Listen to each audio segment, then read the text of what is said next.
Good evening and welcome to this special programme, The Grandchildren's Vigil. What you're about to see tonight is another moment of history. Never before have the grandchildren of a monarch taken their places around the sovereign's coffin as it lies in state. But tonight, Prince William and Prince Harry will stand side by side with their 6 cousins in honour of the Queen. It will be a very moving tribute in Westminster Hall to the woman Prince Harry affectionately referred to as the boss. The queue today has been enormous again. People are waiting 13, 14 hours so that they can file past the Queen's coffin and have a look at what happened earlier on today.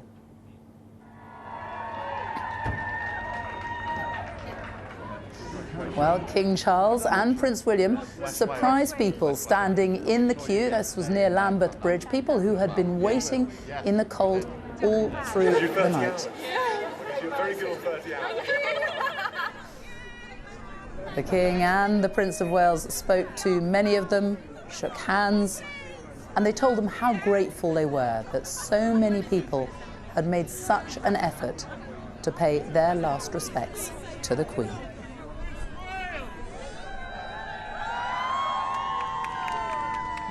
You can see how much they appreciated that. Well, these are the pictures of the queue. I'm sure many of those people there are wondering if they're going to be lucky enough to arrive in Westminster Hall while the Queen's grandchildren are mounting their vigil. What a moment that would be for all these people after so many hours on their feet. Well, the Queen's grandchildren have arrived in Westminster. They swept in just a short time ago. Here they are arriving in convoy. Big crowds out on the streets again to catch a glimpse of them as they arrive here for this moment of history.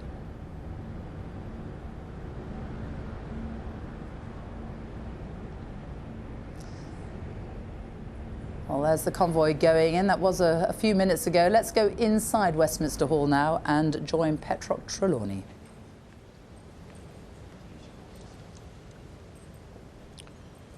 I wonder how many of these people who have just walked through the doors into Westminster Hall are pinching themselves, not quite ready to believe that they are actually here. Most have queued for 12 hours or longer, walking slowly along the River Thames. Many will have suffered sore feet, shaken themselves at the moment exhaustion set in, shivered as the morning cool marked a farewell to summer and a nod towards autumn. A change of season, and at the same time, generational change in the royal family. Well, last night the King and his siblings stood vigil by their mother's coffin. Tonight, their children, the Queen's grandchildren, take on that responsibility. None of us can know what it must be like to have a grandparent who was monarch and who'd been monarch for so long. The youngest of her grandchildren only knew her after she became an octogenarian. The biggest change will be for the new Prince of Wales, who's already assumed many of his father's former responsibilities. But perhaps the thoughts of those new duties will be put to one side for a quarter of an hour this evening. For those passing the coffin, a chance to reflect on the 70 years of service provided by the Queen. For the members of her family here, 8 royal cousins, another opportunity to recall a beloved grandmother. Well, this week we've seen the King and Queen Consort in Edinburgh, Belfast and Cardiff, meeting politicians and civic leaders, attending church services and walking amidst crowds of well-wishers. In London, it's this building, Westminster Hall, that has so far been the focal point for the formal moments taking place in this period of mourning. On Monday, the speakers of both houses made an address of condolence. On Wednesday afternoon, a solemn service marked the arrival of Her late Majesty's coffin. And an hour or so later, the first members of the public were allowed in to pay their respects. Last night's royal vigil echoed the night in 1936 when Edward VIII and his siblings stood around the bier in honour of their father, George V. This is the first time a monarch's grandchildren have ever mounted a vigil. Well, we're expecting that the Prince of Wales will stand at the head of the coffin. He and his brother, the Duke of Sussex, will both be wearing military uniform. They will stand alongside Zara Tindall and Peter Phillips, the Princess Royal's children, the Princesses Beatrice and Eugenie, and Lady Louise Windsor and Viscount Severn, children of the Earl and Countess of Wessex and Forfar. So in about, 8 or 9 minutes' time, on a tap of the duty officer's stick, the Queen's grandchildren will come down the steps at the north end of Westminster Hall. They'll walk slowly into the centre of the room, where these officers of the Welsh Guards, just about to take up their position as the new watch, with the gentlemen-at-arms and the yeomen of the guard, will be waiting for them. Then, on another signal from that stick, the royal party will collectively lower their heads and mount vigil around the coffin of their grandmother, the Queen. Well, what a moment that will be. I'm joined in the studio by the Sunday Times royal editor, Roya Nika, and by Paddy Harverson, who was former communications secretary to the then Prince Charles and Princes William and Harry for nearly 10 years up until 2013. Hello, good evening to both of you. It will be extraordinary, won't it? This is an amazing moment. Like you said, we've never seen this before. It's historic. And I think it really speaks right to the heart of the importance of family to the Queen, the importance her grandchildren felt about that role, her as matriarch.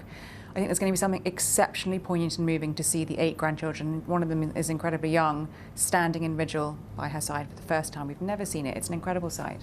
And there's a big age gap, isn't there? The oldest, I think, is 44, the youngest is 14. Yeah. But they're a close bunch, aren't they? They're a very close bunch, and I think what was really interesting was the mood music we got from the palace this week when we were asking, will there be a grandchildren's vigil? And it was very much, this is up to them, it's what they want to decide. So they've obviously been talking about it this week and felt they wanted to pay their respects by Granny's side, as their parents did last night. And you've seen that, Paddy Harverson, you've seen it up close, haven't you? You've spent many years alongside the royal family and witnessed that relation, that interaction between the grandchildren and their grandmother. Yes, I mean, I think in any family there's always a special relationship between grandchildren and grandparents, and I think it's the same for the royal family. But there's that other twist, of course, that there's a sort of formal side. So William and Harry served in the forces. Harry obviously on in conflict, and so they were serving their grandmother, and yet they're also, there was a very personal, close relationship. So it's always that mix of the personal and the constitutional, which I find so striking. We've seen that this week, and we'll see it tonight. And Prince Harry tonight will be wearing his military uniform, won't he? He will. It's the first time we're going to have seen him in military uniform, I think, since 2020, when it's his last engagement as Captain General of the Royal Marines.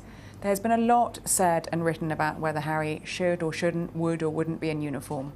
I think the important thing to remember for this is that Harry, as you said, served 10 years in the armed forces. He did 2 tours of Afghanistan. He was a veteran. He is a veteran. And his grandmother was his colonel-in-chief. It's important he's in uniform today. And you know what that will mean to him? So much. I remember he did an interview when he was in Afghanistan talking about what it meant to him to be out there as a soldier, for serving his grandmother. And I think we know there's been sort of ups and downs recently, but I think this is a really special moment for him.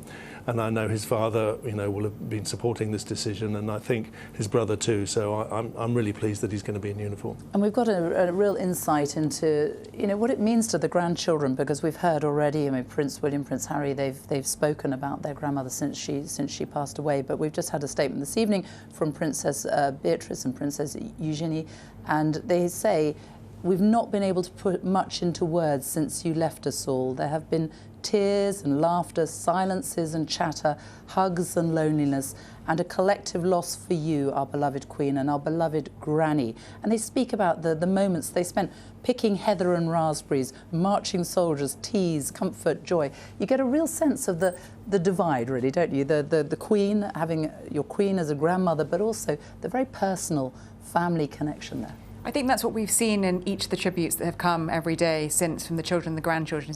You see there, you can really picture the Queen giving them their teas, doing marching soldiers with them, picking raspberries and heather.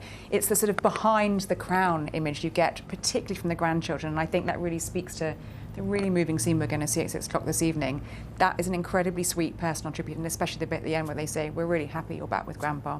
I know, exactly.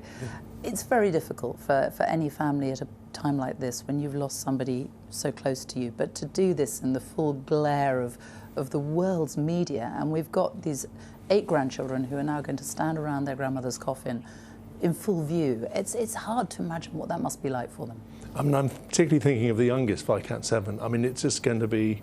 I mean, I know he'll rise to the occasion. I think it'll be less difficult for William and Harry. I mean, you know, they're probably much more used to it. They are much more used to this. But I think the fact they're all together, I think that's what's so wonderful about tonight, is that all the grandchildren, I believe they've asked for this, and the King gave his blessing. So that's what makes it so special. They want to pay this tribute to their grandmother, and to see them all together. I'm just trying to imagine what it might be like at the moment behind the scenes as they're all encouraging each other, and particularly the youngest. So, you know, I think it's just so special. As Prince Edward's son, who is the youngest, I think his 2 children are 18 and 14 years old, and actually have been exposed to a lot less of this, haven't they? The full glare of publicity.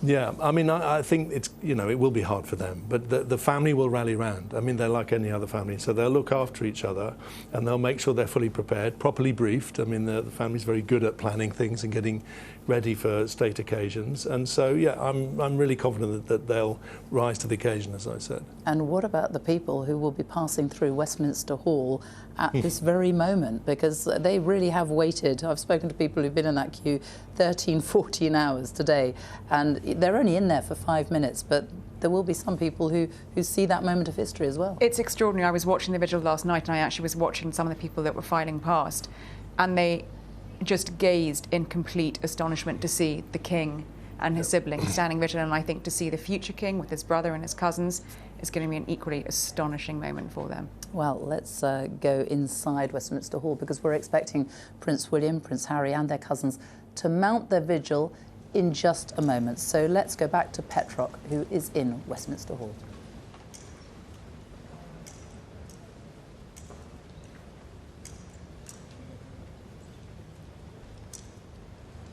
The Orb and Sceptre Commission for the coronation of Charles II in 1661 sit on top of the coffin, with the imperial state crown remade for the coronation of the Queen's father in 1937. Over 3,000 gems, one that stands out, the blue Stuart sapphire, the jewel thought to have been smuggled abroad by James II when he fled England, only returned in the 19th century during the reign of George IV. Well, a few of those filing into Westminster Hall now may have just picked up the fact that they are going to share their time here with the Queen's grandchildren, but none can have had any idea of the unusual nature their moment of respectful pilgrimage would take when they joined the queue hours ago.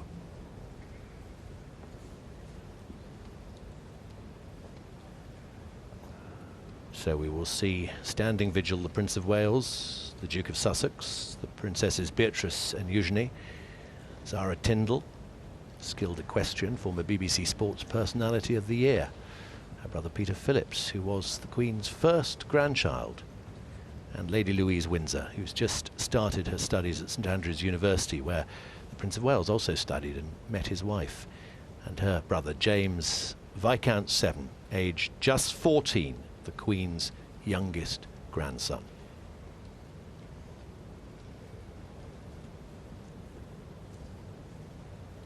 Current watch being taken by officers of the Welsh Guard, along with His Majesty's bodyguard of the Honourable Corps of Gentlemen at Arms and the yeomen of the Guard. Interestingly, earlier on today here, they were joined by members of the Royal Company of Archers, the monarch's bodyguard in Scotland, an organisation that dates back to the middle of the 17th century when it was founded as an archery club. In a second now. There we go.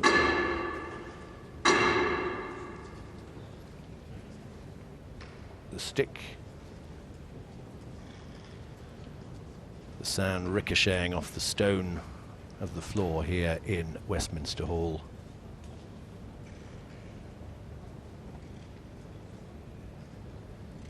And in just a moment we should see the 8 royal cousins, the Queen's grandchildren, coming to stand vigil in front of her coffin.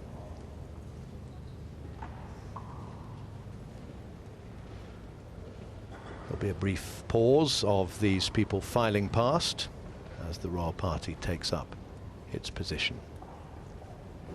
Prince of Wales, leading his brother and his cousins down the stairs in the north corner of Westminster Hall.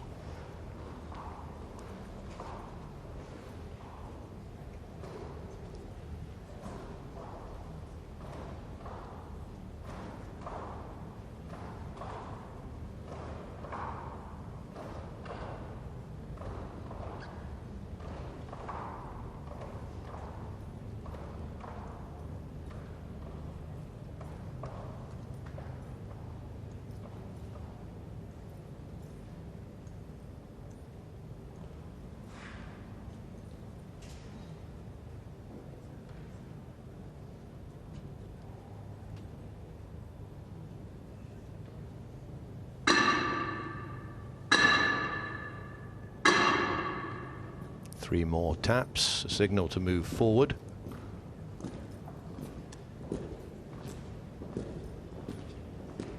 The cousins will stop again, wait further instruction to mount the catafalque.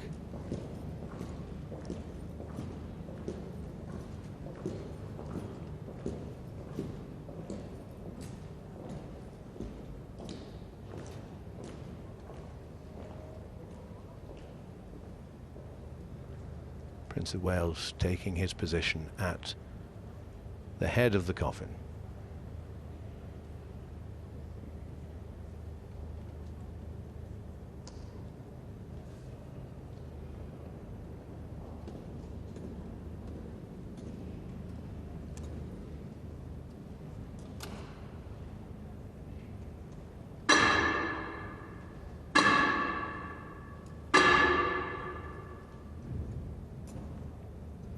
And in just a moment, this royal vigil by the Queen's grandchildren will begin.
The end of the royal vigil by the Queen's grandchildren here at Westminster Hall.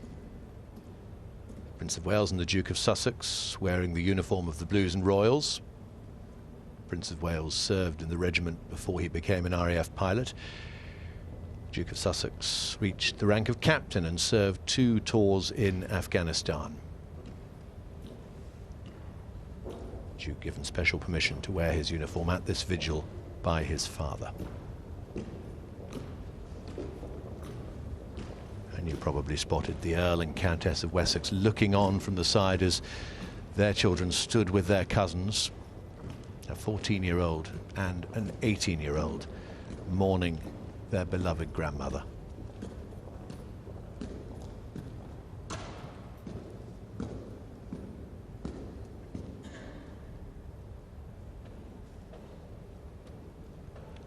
Familiar faces this evening, including that of the heir to the throne, but also faces we see very rarely. Viscount 7 Lady Louise Windsor, Zara Tyndall and Peter Phillips, who don't have official titles and have chosen to lead essentially private lives. The Duke of Sussex now living in California, but tonight here to honour his beloved grandmother. The Princesses Beatrice and Eugenie, both working outside the palace, but also serving as royal patrons to charities operating in spheres including medicine, music, education and animal conservation. What must it have been like to have shared your grandmother with the nation? Peter Phillips, 44, the Queen's oldest grandson, has said she was an inspirational person throughout his life. The Duke of Sussex, in his tribute, spoke of his dual relationship with her. First childhood memories of early meetings, and then as a young army officer, encountering her as his commander-in-chief. Once again this evening, a very public act of private mourning, which it feels that we've been privileged to witness.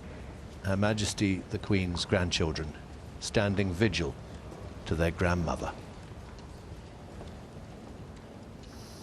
Well, what a moment for the Queen's grandchildren, what a moment as well for the people who have waited so long to file past the Queen's coffin in Westminster Hall. I'm here in the studio with the Sunday Times Royal Editor Roy Nika and Paddy Harvison, who worked for the then Prince Charles and with Princes William and Harry for a good 10 years. You know them well, Paddy Harvison.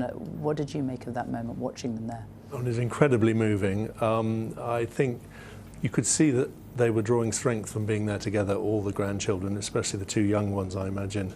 Their parents were watching. So, I'm difficult to find the words, really, but the strength that they showed, the courage they showed, and the tribute they've paid to their grandmother, I think they will be very proud. And I think it was wonderful that the King, gave them special permission to do this, first time it's ever happened. Because it was the grandchildren who wanted to do it, wasn't it? Yes, and it shows you how close that relationship was. As Petrock said, it's a family, but it's also the nation. They shared their grandmother with the nation. But for them, she was a wonderful presence in their life. If we'd heard from the tributes tonight from Eugenie and Beatrice of those memories of their times together with her, and I just think it was just so special. And Roy, you could see the strain showing for some of them, couldn't you? You could, even from the way some of them were standing and the expressions on their faces. I thought their composure was astonishing, particularly from, as you say, James Viscount 7 and Sophie and Edward were there. The palace have said they were there to support their children this evening. But I think, as Paddy said, what an incredible moment for the grandchildren to do.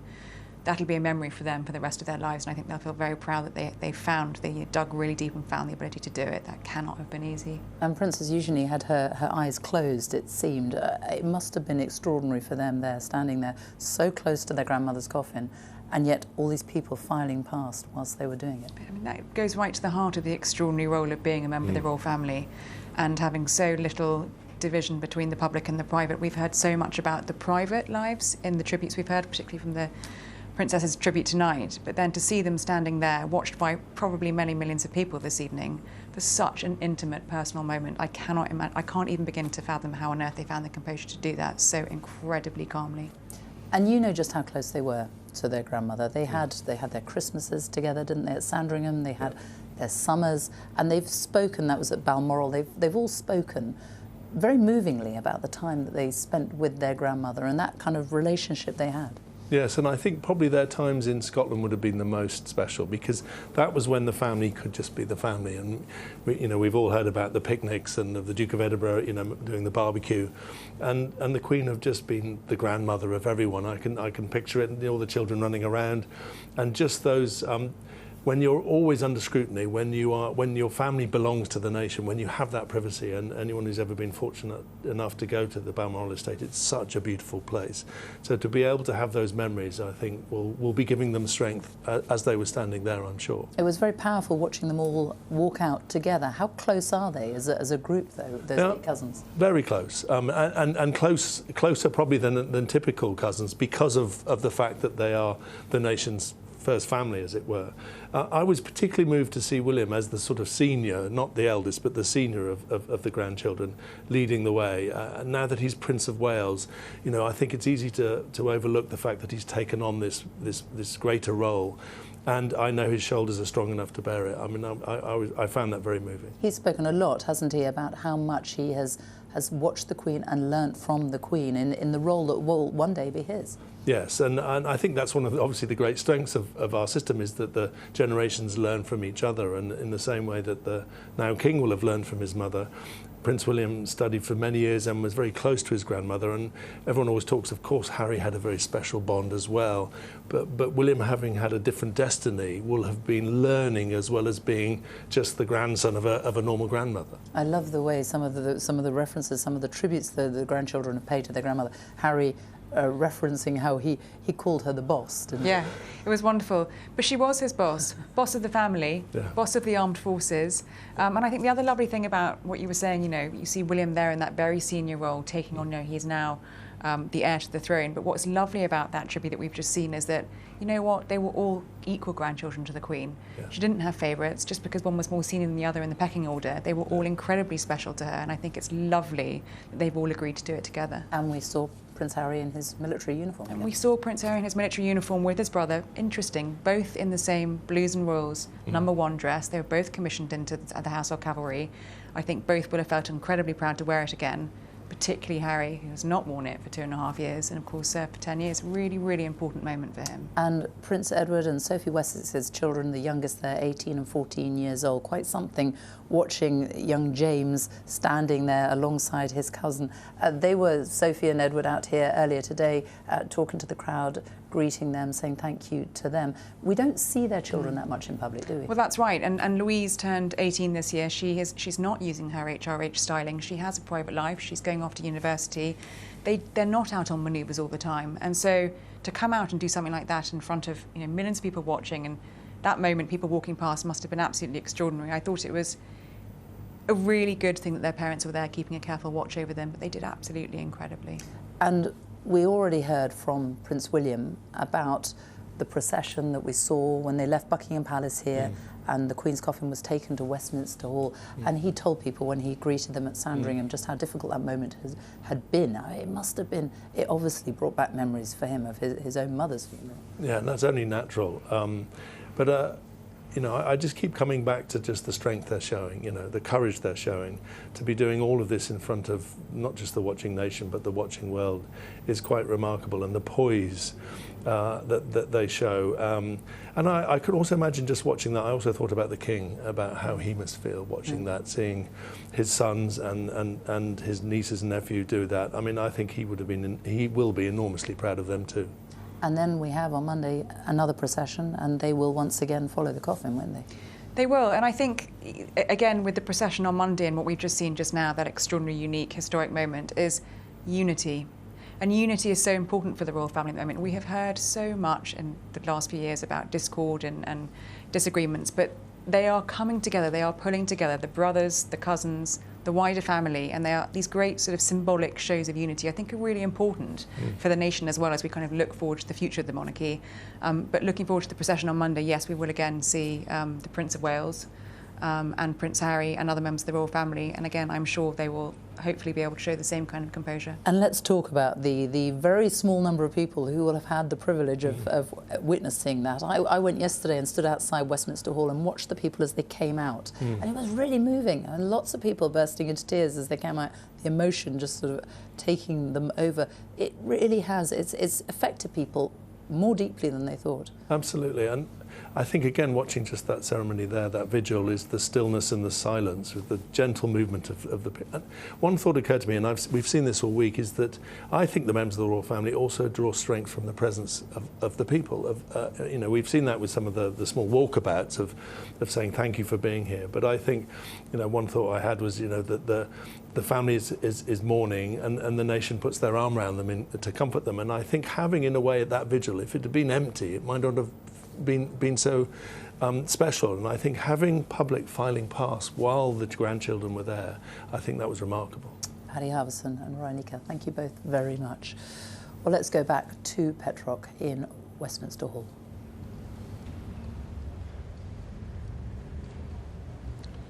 The stream of people keeps flowing, thousands of people passing by the coffin every hour.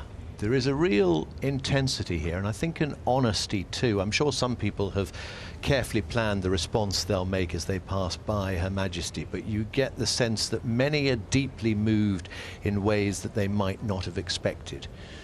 Perhaps the act of queuing has had an impact with its very British camaraderie. Friendships formed, Mancunians meeting Bristolians, Americans chatting to Londoners, Liverpudlians, Aberdonians, people from Northern Ireland and the Bahamas, people swapping stories, sharing warm jackets and fetching each other cups of tea. And then at the end of it, a brief, precious moment, standing next to the catafalque and paying personal respects. Well, a reminder, if you can't be here yourself, there is a continuous stream from Westminster Hall around the clock on the BBC iPlayer, the red button, BBC Parliament, and on the BBC website. I think that the first thing that strikes those coming into this hall is the hush. Not silence. Earlier on you could hear a helicopter above and the crowds outside and someone in Parliament Square singing the national anthem. Inside, though, with a thick carpet muting the sounds of visitors' feet, there is a focused quiet, a quiet that will continue for the 36 hours that remain of the Queen's lying in state. This is such a vast room, an impressively grand space. There's nothing to obstruct the view. It feels as if the eyes of every visitor are focused solely on the royal coffin. Everyone shares a common reason for being here, but everyone's response when they get here is unique. Each visitor finding their own way of saying farewell to Her Majesty the Queen. Well, more extraordinary moments of history, more extraordinary scenes that continue to unfold here in London. The queue along the Thames, the constant flow of people coming to Buckingham Palace. Tomorrow, presidents, prime ministers, monarchs from around the world will descend on the palace for a reception hosted by the King. There'll be a national minute's silence in memory of the Queen at 8 tomorrow night. You can join us on air from 7 p.m. tomorrow as we look ahead to the state funeral on Monday. For now, from all of us here at Buckingham Palace, goodbye.